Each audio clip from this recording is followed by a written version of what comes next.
Hi, I'm Coraline. I served my country, wore the uniform with pride, and buried my husband with honor.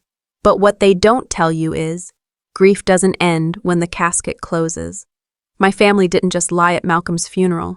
They smiled through it and erased him piece by piece behind my back. They hid his final letter. They forged his medical records. And they nearly convinced the world I was mentally unfit. But why? Why would your own blood turn you into a villain, just to protect a legacy built on silence? If I hadn't opened that tablet, would I still believe they loved me? What else have they erased? And who else have they buried with a smile? The morning air had that crisp, metallic taste only early April could bring in Fayetteville. I stood among a neat row of mourners, the wind tugging gently at the hem of my Army service uniform skirt. It didn't feel like spring. It felt like a warning. The sky hung low, bloated with gray clouds, and somewhere a bugle cried out the first notes of taps. The sound sliced through the silence like a memory you'd tried too long to forget. Malcolm was gone. I kept my eyes fixed on the casket, perfectly draped in the flag he had once carried with pride. My hands were clenched inside my gloves, a physical attempt to hold myself together. I was the grieving widow, the soldier wife, the woman people pitied but dared not comfort. Not today. When the officer approached to hand me the folded flag, I stood tall. My knees nearly buckled when I took it, the weight of it heavier than I expected. That's when I heard it. A muffled sound that didn't belong. A chuckle. It was faint, almost swallowed by the breeze, but unmistakable. I turned slightly and saw Garrison, my brother, leaning toward our cousin Jamie, his lips curled in a cruel smirk. Jamie was trying not to laugh. Garrison wasn't. His smirk was as sharp as a blade, and it sliced something inside me clean open. My grip tightened around the flag. I told myself I must have imagined it, that grief played tricks on the mind. But as I locked eyes with Garrison, and he didn't flinch, I knew it had been real. He meant for me to see it. Back at Mother's house, the mood shifted from solemn to something more acidic. People were polite, but not warm. Conversations bloomed like little gardens of gossip around me, and I wasn't invited in. I stood in the kitchen pouring coffee I didn't want, hearing the whispering without needing to listen. It's a shame. All that service, and look how it ended. She never really fit in here, did she? Then Mother, Lois, looked at me with that frozen smile of hers and said, "Some things are just too heavy for some girls to carry." It wasn't just a comment. It was a verdict. A slow nod from her circle of friends confirmed it. I excused myself and climbed the stairs to my childhood bedroom, the only place I could breathe. The same faded wallpaper, same creaky floorboards. The only difference was the woman standing in the middle of it. I sat on the edge of the bed, still in uniform, the flag pressed to my lap like a stone. I didn't cry. I couldn't. Not here, not where every tear would be judged. Instead, I reached for my phone. Malcolm had left me a voicemail before he deployed. I hadn't listened to it yet. I hovered over the play button, then pulled my hand back. My heart wasn't ready for his voice, not yet. I leaned back and closed my eyes, and I remembered the last night we had together.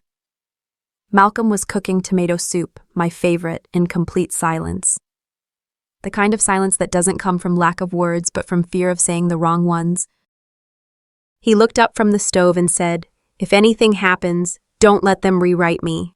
I laughed nervously back then, thought he was being dramatic. Now, his words looped in my head like a haunting. Because that's exactly what was happening. They were already rewriting him, rewriting me. Later that night, while looking for a charger in the living room, I saw a tablet on the couch. The screen had dimmed, but not locked. A group chat was open. Fam Squad. I knew I shouldn't look. But I did.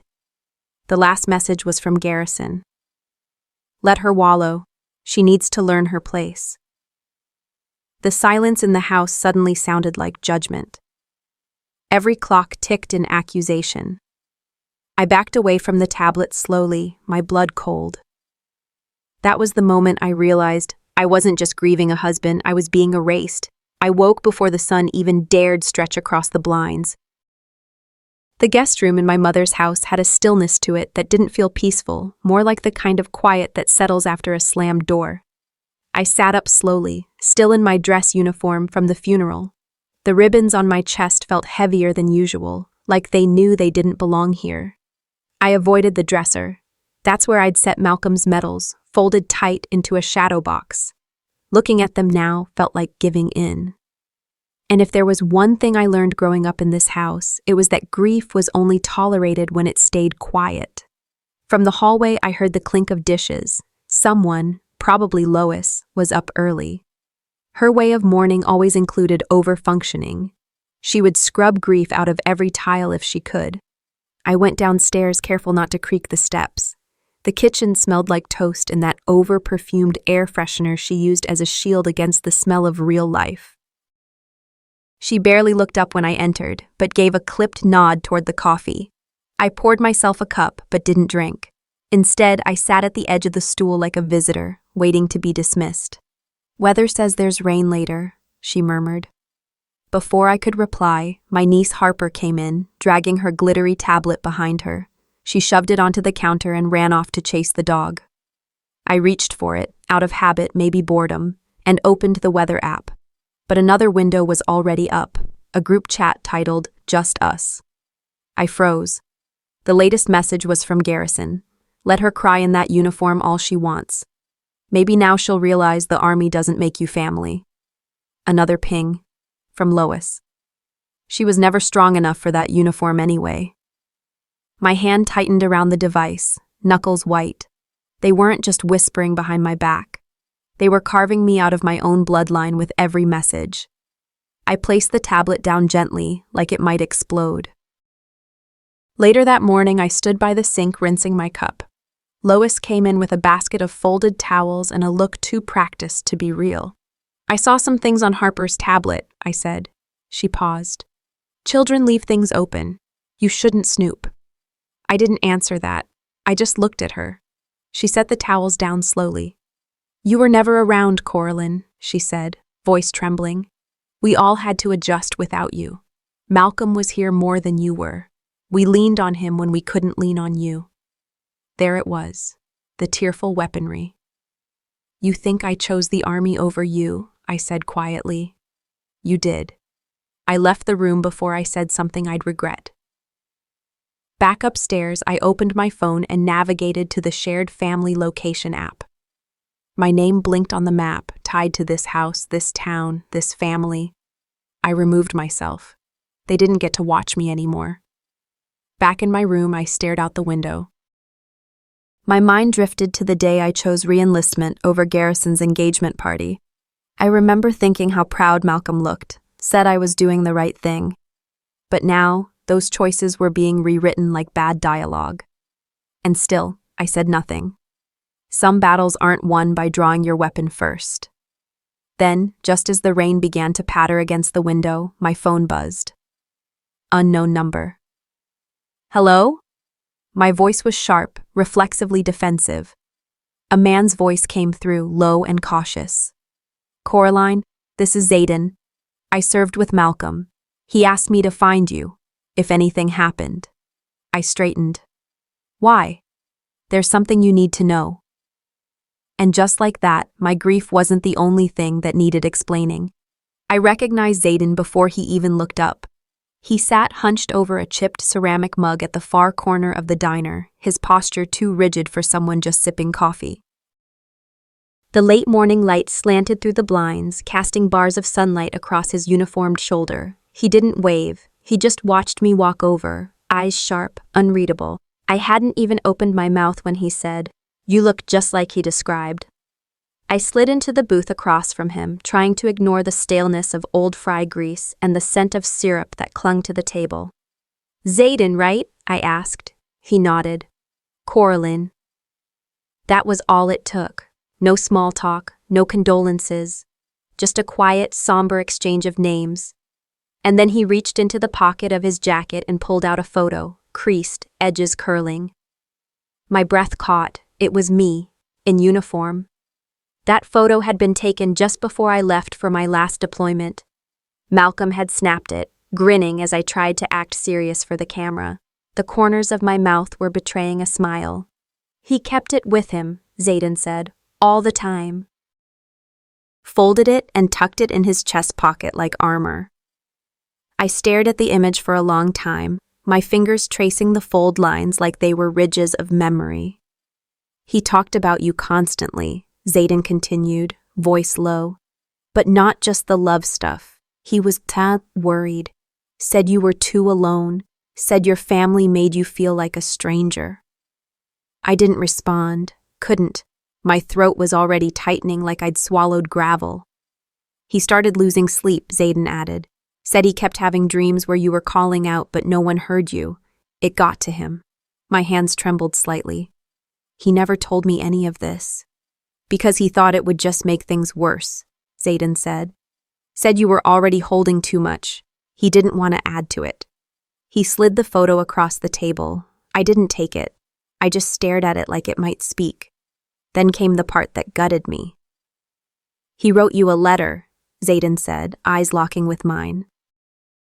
About a week before the convoy went bad, he told me, if anything ever happened, I should make sure you got it.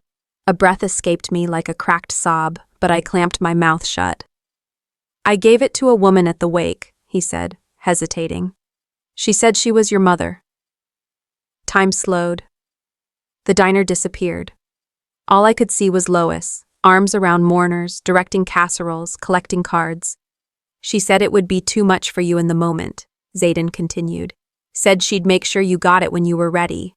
I whispered, I never saw a letter. Zayden's jaw clenched. I didn't know. I didn't think to ask again until later. I saw her photo on your Facebook a few days ago. That's when I realized. A numbness settled over me, the kind that comes just before the storm. Lois hadn't just stolen my goodbye. She'd stolen Malcolm's voice. She had no right, I said softly. Zayden leaned back, silent. I remember, I muttered. At the wake, she offered to hold my purse. Said I shouldn't carry anything. She must have taken it then. There was a flicker of sympathy in Zayden's eyes. But I didn't want pity. I wanted justice. I picked up the photo finally. Thank you, I said, for telling me, for not sugarcoating it. He gave a small nod. He loved you. That was real. I stood. You gave me more peace in 1 hour than my whole family has in years. The photo burned in my pocket like a match waiting to be struck. On the drive home, I didn't cry. I didn't scream. I just reached for my phone and dialed. Claire, I said when she picked up. I need to know something. Coraline? You ever heard of a last letter being withheld? Can someone be held accountable if it's personal but deeply significant? There was silence. Then, depends. But I've seen courts rule on a lot less than that. I exhaled. Good, because I'm not letting this disappear. Claire hesitated. You okay? I smiled without joy. No? But I'm clear. As I hung up, my fingers tightened around the steering wheel. If my mother wanted silence, she was about to hear me roar.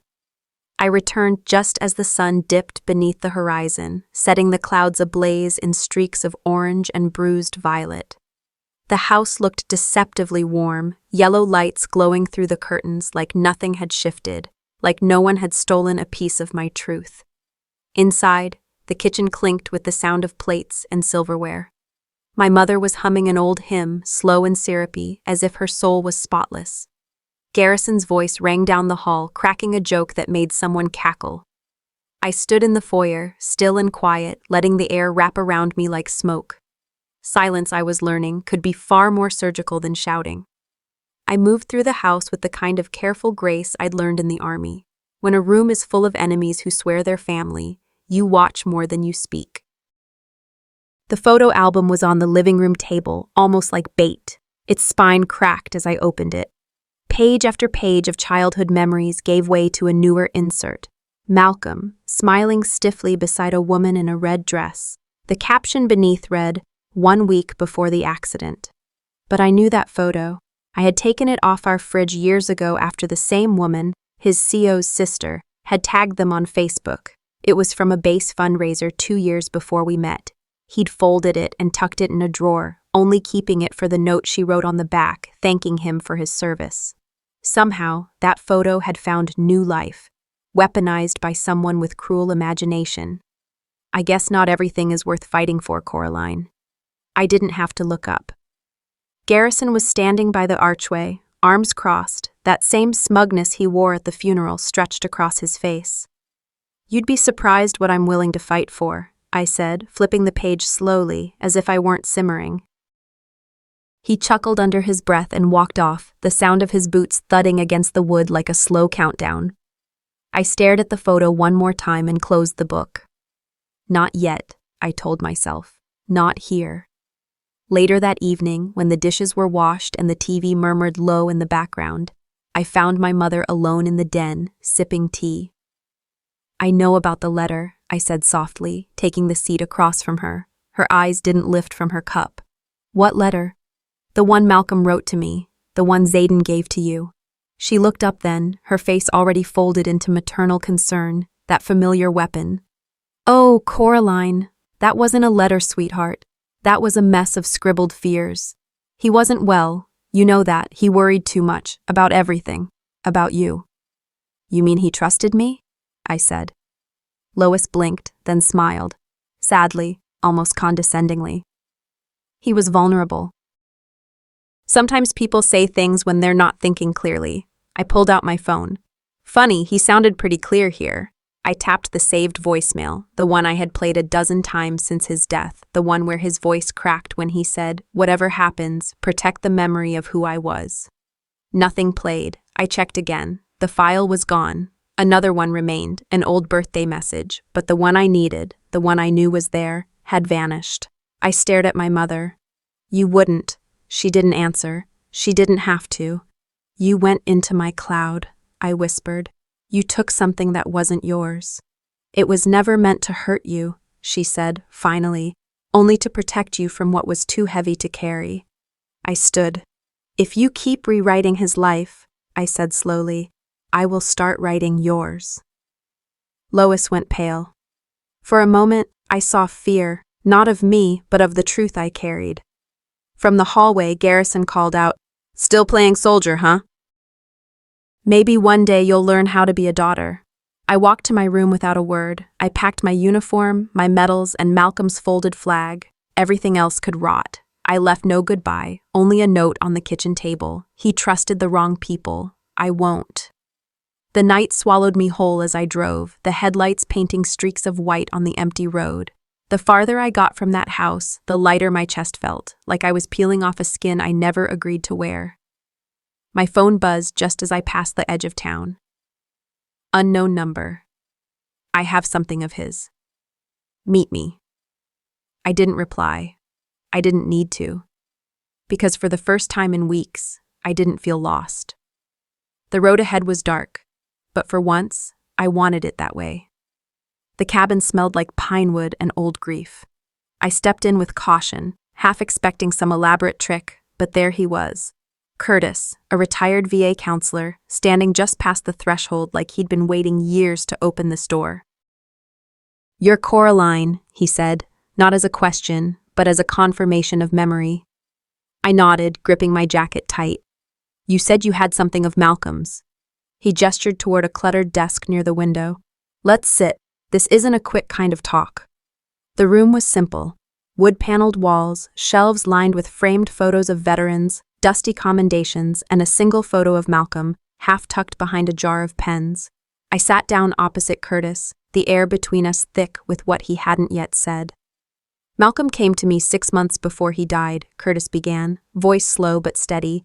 "He was spiraling, nightmares, paranoia, weight loss, classic combat PTSD, but something was off." I clenched my hands in my lap. "He never said anything to me like that." "He didn't want to scare you," Curtis said gently. "He loved you fiercely, Coraline. Thought if he could get ahead of it, he'd be okay." I swallowed hard. But he wasn't. Curtis opened a manila folder and slid it across the table. "This is his intake form. You'll see what he told me, and then you'll see what the system turned it into. I read the first page. Malcolm's handwriting, neat and exact, listing symptoms, timelines, everything he had hidden from me. But the next page was a typed report stamped and signed, claiming Malcolm's stress was primarily rooted in marital discord and perceived familial pressure. No mention of combat trauma, no mention of insomnia or flashbacks. I looked up, my breath caught in my chest. Why? Curtis exhaled. I asked that too, then I dug. It turns out someone in his immediate family, requested a character review amendment. They wanted his file cleaned. My mind went straight to Garrison, but Curtis shook his head. It wasn't him. It was Lois. Everything in me stopped. He pulled out a printed form, the VA letterhead unmistakable. At the bottom was my mother's signature, next to a note, to preserve family reputation. Sensitive nature of symptoms may affect professional and social standing. The room spun. Lois hadn't just manipulated memories. She had sanitized the truth. She didn't want people to know, Curtis said softly. Didn't want whispers at church. Didn't want her daughter tied to a damaged soldier. I couldn't speak. I saw again the night Malcolm had stood in the doorway of our bedroom, fists clenched, whispering to himself. I had wrapped my arms around him, told him to breathe, assumed it was just a bad day. But he'd been fighting an invisible war, and my mother had stripped away his only allies. They didn't just let him down, I whispered. They erased his pain. Curtis didn't argue. I stood up and walked to the window. Outside, the trees swayed gently in the early morning light. I pressed my palm against the glass, grounding myself in its cold surface. You said you had something of his? Curtis walked over to a cabinet, unlocked it, and handed me a flash drive. His journal entries, voice memos. I wasn't supposed to keep them, but some things are too sacred to delete. I held it like it weighed 1,000 pounds. Why me? Why now? Because you're the only one who ever asked the right questions, he said, and you're the only one who loved him enough to want the ugly truth. I tucked the flash drive into my coat.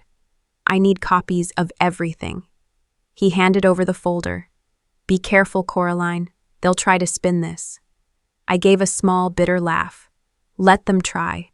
I've been underestimated my whole life. I walked out into the rising sun with a folder full of betrayal and a rage that, for the first time, felt useful. The next morning, I walked into the base, not as a widow, but as a soldier with unfinished business. The wind whipped across the asphalt parking lot outside the administration building, but I barely noticed it. My boots struck the pavement with the rhythm of defiance. I had tied my hair into a regulation bun, pinned my rank square on my chest, and wore the Army service uniform like armor. Not because I wanted to be formal, but because I needed to remind them, and myself, that I was not someone to be pitied. I was someone to be reckoned with. Maya met me at the gate. Her crisp blazer and worn-out notepad clashed, but her eyes said everything. She was ready to fight, too. They're expecting us, she murmured as we passed security. But they're not expecting this. We moved through the building like ghosts no one wanted to see. At the third-floor corridor of military administration, I was handed a sealed envelope from the front desk. It bore the seal of the Department of the Army and a single line typed above the fold. Mental health inquiry, directive pending evaluation. It was signed by someone I had once invited to my wedding, someone who had served with Malcolm, someone who now believed I might be losing my mind. I held the paper steady, though my hand trembled inside. They think this will scare me. Maya leaned over. No, they think this will silence you. I didn't respond. There was no point. Not yet. Later that day, we sat in a military archive room, cold and windowless, as we combed through policy manuals and contact logs. I scanned one page, then another, until Maya made a sound, a sharp intake of breath. Here, she slid the tablet over. My VA benefits account was labeled pending review. Not unusual, not until she showed me the reason. A flagged email from Malcolm, dated 3 weeks before his death, requested that Coraline M. should not be granted posthumous financial dependency as surviving spouse. The words swam in front of me. I couldn't breathe. He wouldn't, I said quietly. He would never. I know, Maya replied. That's why I checked the IP address metadata. She tapped again, revealing the originating IP. It wasn't from a deployment base or a military facility. It was a residential line, registered to my mother's street. You think? I don't think, she said, voice tight. I know. Lois submitted this. Something cracked inside me, not loud, not dramatic, just a clean break. I walked out, past base gates, past traffic. I didn't stop until I reached the edge of my mother's property and stepped into the old shed Malcolm once used to restore broken radios. The smell of solder, oil, and cedar dust still lingered. His toolbox sat untouched, right where he left it. In the corner was a metal lockbox with his initials. I entered the code instinctively. 1704. Our anniversary. It clicked open. Inside was a single USB drive labeled in his handwriting, just in case. I didn't cry. Not then. Instead, I whispered to the silence. You knew. You always knew they'd try this. I didn't plug it in yet. I wanted to do this on my terms. Back at my hotel, I pulled out my laptop and copied the files onto a secure external drive. I scanned folders, mental health assessments, letters, deployment transcripts, and one video file I didn't dare open, not yet. Then I typed one message, to Zayden. Time to go loud? Seconds later, a reply blinked on screen. Zayden, always. The next morning, I stepped into my uniform again, full dress, shoes polished, insignias aligned. I looked in the mirror, this time not for flaws, but for proof. I still existed, I still mattered, and I still had a mission. They wanted to break my mind, but I still remembered how to fight. I walked into Fort Bragg like I belonged there, because once I did. My boots struck the pavement with practiced rhythm, the same cadence Malcolm and I used to keep when marching together. But today the weight I carried wasn't in my rucksack. It was folded in the papers under my arm and burned behind my eyes. Inside the administrative building, the air smelled like disinfectant and old paper. I passed young soldiers clicking away at computers, the clatter of keyboards echoing through the hall. I approached the front desk. Coraline Briggs, I need to speak with your VA liaison, base counsel, and the commanding officer of personnel files. The young sergeant behind the counter blinked, then picked up a phone. Within minutes, I was escorted down the corridor to a waiting room outside the conference office. No one asked why I was here. Maybe it was the uniform.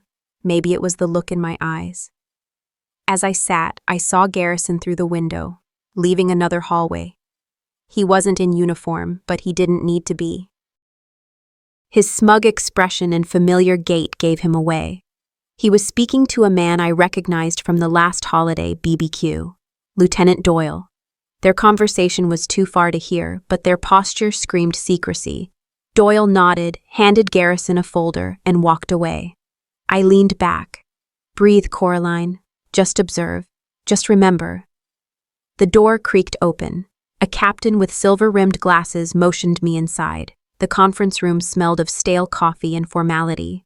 3 men sat across from me, the VA liaison, the base legal officer, and Colonel Stratton. A 4th chair sat empty. You requested a meeting regarding amended records and benefits? The colonel asked. Yes, sir. I have evidence that my late husband's military health records were tampered with and that my survivor benefits were denied based on forged communication. I laid out the documents. Curtis's signed affidavit, copies of Malcolm's original medical evaluation, a screenshot of the forged email's IP trace. As I began my presentation, I caught sight of someone slipping into the room behind me, Lieutenant Doyle. His face was unreadable. I launched into it anyway. This isn't just about benefits. It's about a pattern of institutional erasure. Malcolm didn't die from a car accident. He died from accumulated neglect, encouraged by people who wanted to keep their reputation intact. The room shifted. One of the majors adjusted his tie, another leaned forward. The legal officer scribbled notes. I ended with, "If this base continues to ignore the way it breaks its own, then we are just another battlefield soldiers never come home from." Silence. Then the colonel nodded once. "We'll open an inquiry. But you understand, this won't be quiet." I smiled. "I'm not here to whisper." 3 hours later, I sat in Maya's car, hands shaking from the come down. I'd asked for a copy of the session. Standard practice. A record of my testimony. An hour after that, I received an email. No audio file available. Technical failure during recording. Maya frowned. "That's impossible. Military systems are backed up 3 times over." Then she checked the internal session log on the base's portal. My name was there, but the session status read, "Incomplete, no usable data." "They wiped it," I said flatly. Maya looked at me. "They're scared of you." I shook my head. "No, they're scared of the truth." Later that evening, I met Zayden at a rundown diner just outside base perimeter. He wore a hoodie and sat near the window, a black phone in his hand. "I got something," he said, sliding the phone across the table. "Audio's scratchy, but it's all there. That junior officer, Ramirez, he recorded it on his own phone. I hit play. There I was, my voice, every word I'd said in that room. 'You still exist,' Zayden said quietly. 'And now I have proof.'" My throat tightened. "We need to leak it," he nodded. "I've got a contact in veteran advocacy media. No names yet, just the audio." Before I left, I checked my phone, a new message, unknown number. "Next time, stay quiet." I didn't flinch. Let them come. Because they erased the tape, but I've got their fingerprints all over the silence. I didn't sleep the night before we uploaded the audio. While Zayden finalized the edits, I paced the perimeter of his tiny apartment, clutching a mug of tea I never drank. Every step felt like approaching a line I could never uncross. But that was the point, wasn't it? Some lines demand you cross them. The smuggled audio, my erased testimony, was raw. You could hear the tremble in my voice, the clipped breaths between accusations, the steady rise of certainty as I laid out Malcolm's truth. Zayden spliced in captions and a brief explainer. No names, no dramatic music, just the recording as it happened. Honest. Bare. We uploaded it through a private account tied to an advocacy group Zayden once collaborated with. Within the first 3 hours, it racked up over 12,000 views. By morning, that number had tripled. Veteran forums lit up. Survivors messaged me. A Gold Star spouse from Kansas wrote, "I thought I was the only one." One message simply said, "We hear you." Then the phone started ringing. First my mother. "You're putting our family at risk," she sobbed into the receiver, as if I'd hurled us into some unforgivable shame. "How could you do this to your brother?" I didn't answer. Then came an email from Malcolm's sister, Delilah. "Why dig up the past, Coraline? He's gone. Let him rest." Attached was a photo of Malcolm at a family barbecue, smiling. I stared at it, searching for signs of peace, but all I saw now were masks. Garrison left a voicemail. "This won't end well for you, Coraline, but you already know that, don't you?" I deleted it. And then the first press inquiry came. A local journalist named Felicia requested an interview for her podcast-turned-YouTube series. Zayden and Maya both urged caution, but I said yes. It wasn't about exposure anymore. It was about reclamation. We sat in a rented conference room with cheap carpet and bad lighting. The camera pointed at my face, and for the first time, I didn't look away. I spoke of Malcolm's deterioration after deployment, how his grief twisted into silence, how his death was only part of the loss. I told them how I'd been called crazy, dramatic, paranoid, and how that was part of the system's playbook. Felicia nodded. The live stream chat window flowed like a river. Comments poured in. "She's lying. She just wants benefits." Courage, pure courage. Another bitter military wife blaming everyone but herself. And then, my brother went through the same thing. No one listened. I ended with a promise. I won't be quiet so you can stay comfortable. That night, Maya called. They filed, she said. Who? Garrison, military defamation suit. He's claiming your statements on base and the live stream caused measurable harm to his standing and career. I sat down hard. The room spun. It's ridiculous, she continued, but we'll need to fight it properly. Zayden, watching from across the room, simply said, This means you're winning. Winning? It felt like bleeding out in public. Later that night, I sat alone, my laptop open, headphones in. I replayed my own voice from the recording. I sounded scared, but clear, hurt, but steady. You weren't crazy, I whispered. They just needed you silent. My inbox pinged, a new message, no sender name, no subject. Inside was a single line of text. You're not the only one with receipts. Attached was a screenshot, another report, one I had never seen before. The morning light filtered through my blinds like bars, a reminder that today wouldn't be any softer than the last. My phone buzzed non-stop beside me. And I rolled over, groggy and cautious, unlocking the screen, email after email, ping after ping. The first headline hit like a slap. Widow weaponizes grief, sister-in-law of decorated veteran accused of false claims. The second was worse. Garrison Tate breaks silence. She's disrespecting Malcolm's legacy for internet fame. I stared, my breath caught in my chest.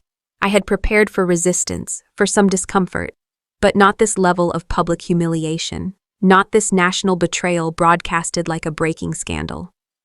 By noon, I found myself standing on the porch of my mother's house, the one place that used to mean safety. The welcome mat had never felt so ironic.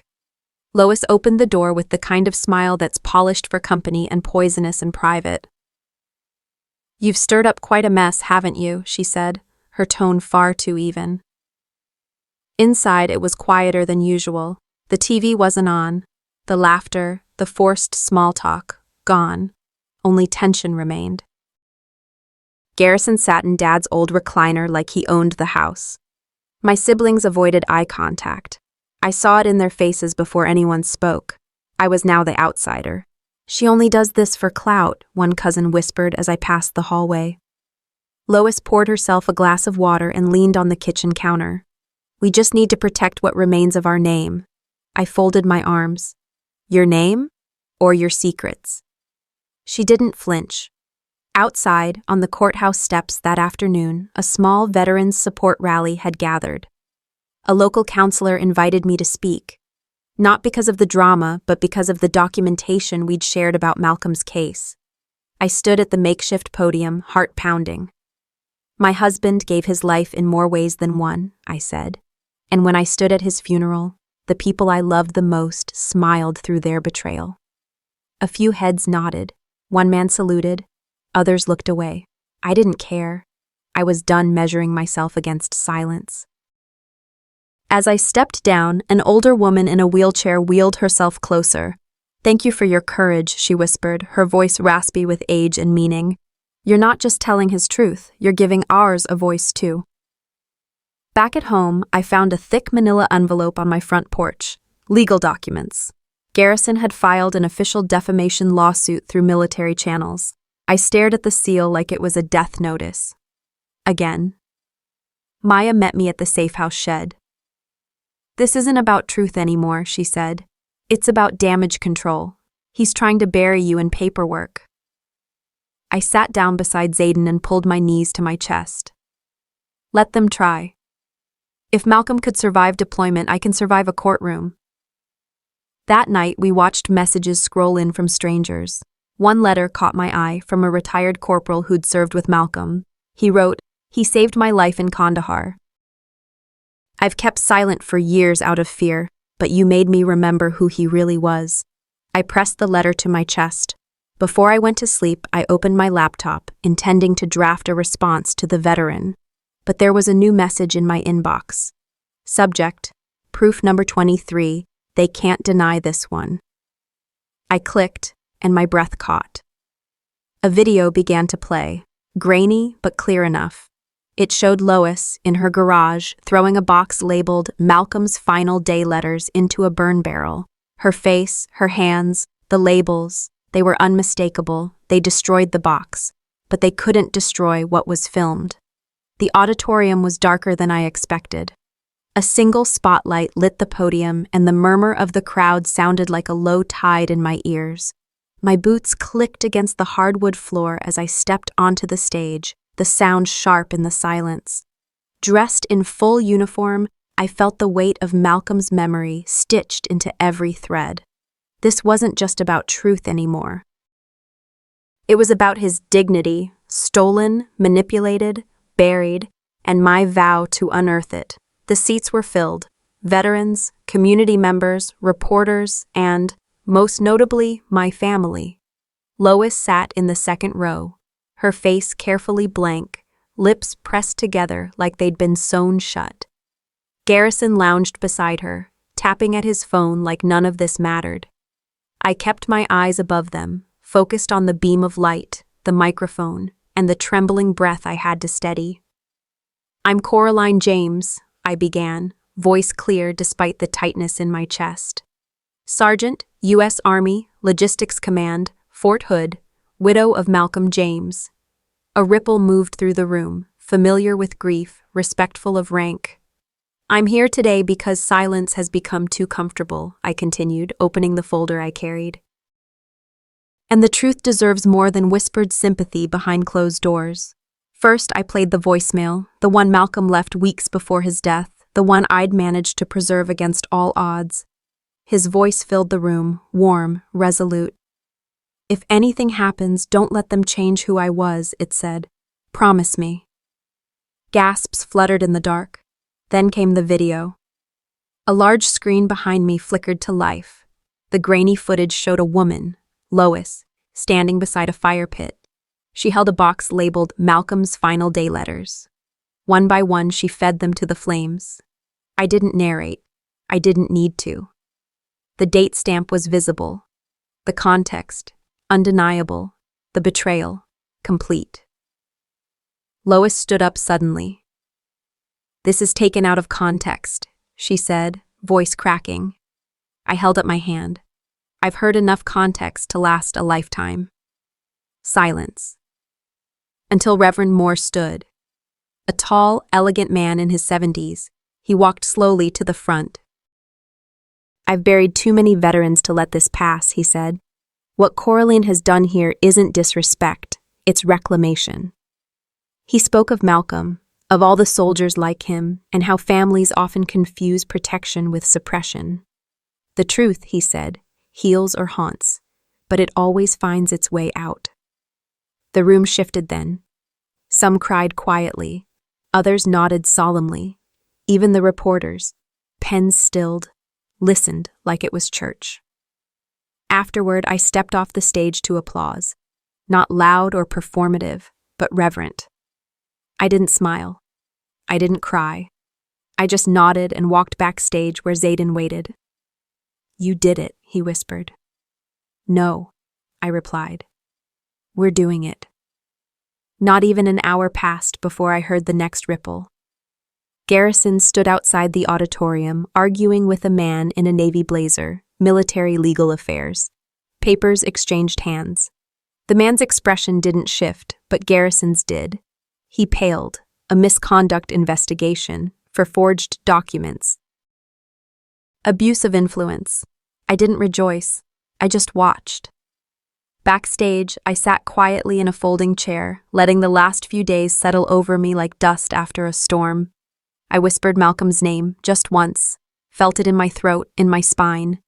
Reverend Moore found me again, handed me a card. "Whatever you need, we'll help," he said simply. "You gave him back to us." As the crowd dispersed and I gathered my things, my phone vibrated. A text message. "I recorded us when you were backstage. You should hear this." Attached was a voice file. I froze, heart pounding again, but this time, not from fear. They've started listening, but do they dare to act? I woke in my childhood bedroom to a quiet I hadn't felt in a long time.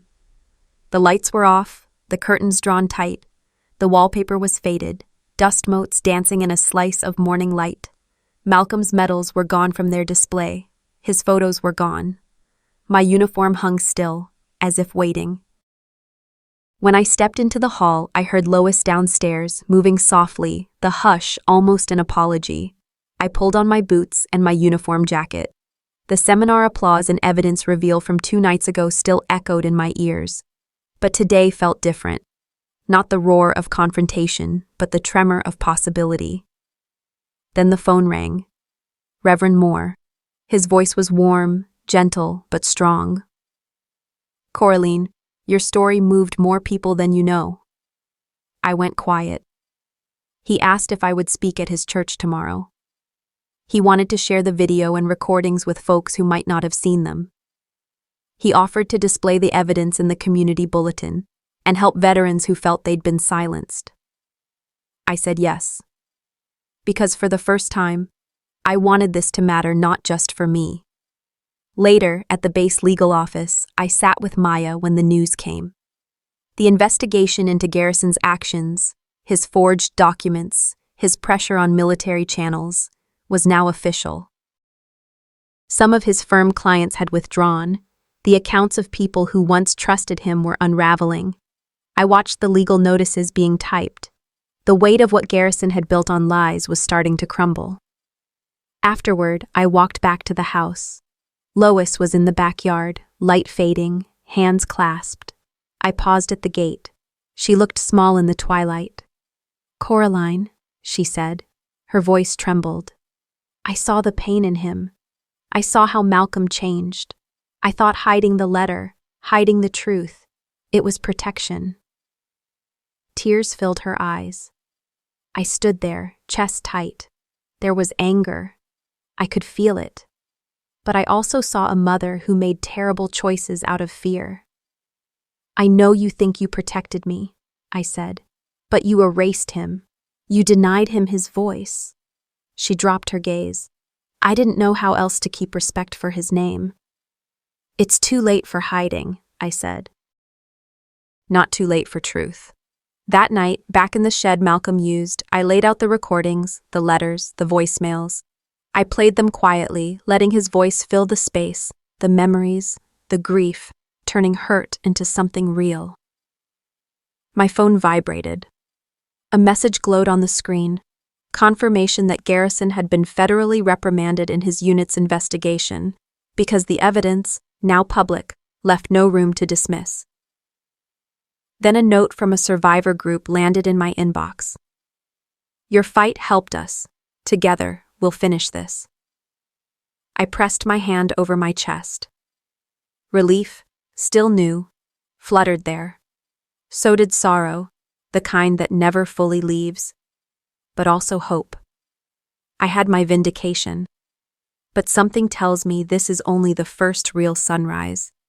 The dawn was pale, like hope after too many long nights. I stood outside the tribunal building in full dress uniform, polished shoes, creases sharp, flag patch over my heart. A few clouds drifted across the sky and the air smelled of dew and new beginnings. I clutched the folder of evidence, voicemails, letters, audio logs, all laid bare to bring the truth forward.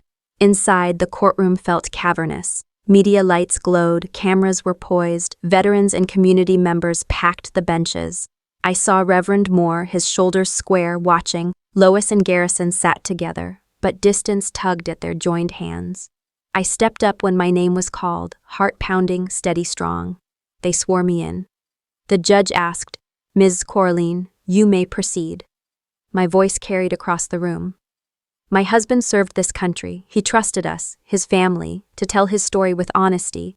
Instead, some chose to alter it, to hide parts of him that the world needed to see. I laid out the evidence again.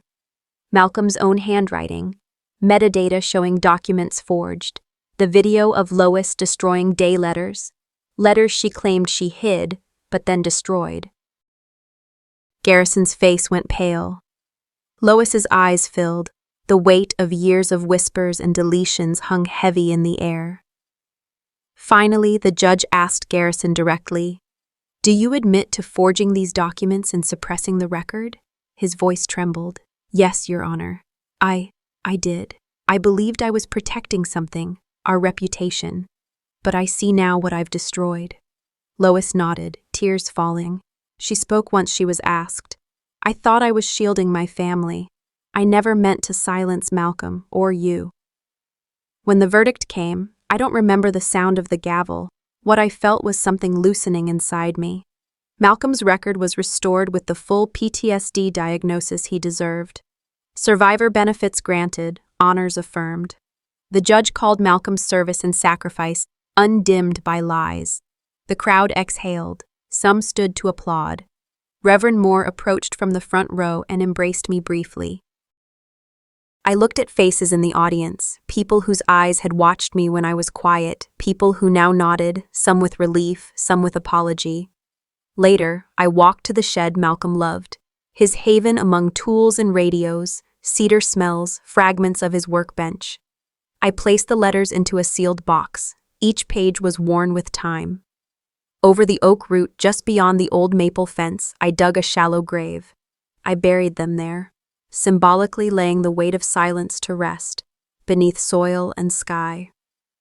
In the evening, I sat on my porch at dusk, the sky dimming, children playing in nearby yards, veterans walking home after meetings. I pressed record on a small camera, speaking softly. Grief doesn't end. Truth doesn't erase love. But I can walk forward carrying both. This is for Malcolm. I watched fireflies flicker, the air warm. I thought of what I've lost. Trust, time, innocence. And what I've won. Truth. A voice. Peace. Today, they restored what was stolen. Tomorrow, I live for what's mine. As I close this chapter, sitting under a sky that no longer feels so heavy, I realize something simple yet profound. Silence can be a weapon, but truth, when spoken, when fought for, heals. If you've walked with me through this story, you know it wasn't just about a widow, a soldier, or even a betrayal. It was about the power of remembering honestly and the cost of letting others tell your story for you.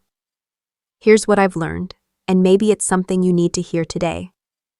Don't wait for others to give you permission to speak. Don't hand over your truth because it makes someone else comfortable. In a world that often favors those who stay quiet, courage is a decision you make every single morning.